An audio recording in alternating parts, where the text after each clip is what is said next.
100% sir. లేకపోతే 40% vote share వచ్చినటువంటి జగన్మోహన్ రెడ్డి గారు ఓడిపోవడానికి ఆస్కారం ఎక్కడుంది? అండ్ మోర్ ఓవర్ మెజారిటీస్ చూసుకోండి మీరు.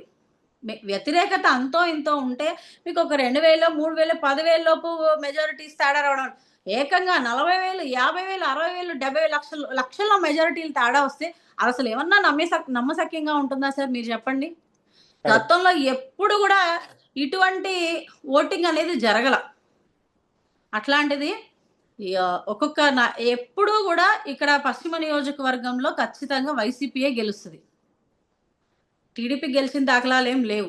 అటువంటిది ఈరోజు పశ్చిమ నియోజకవర్గంలో గూడా 40,000 పైన ఓటు తేడా పడింది అనంటే, అది ఈవీఎం ట్యాంపరింగ్ కాదంటారా? వీళ్ళు జనాల్ని భయపెట్టి ఓట్లేయించుకుంది కాదంటారా? డెఫినెట్‌గా జరగాల్సిన తప్పేదో జరిగింది.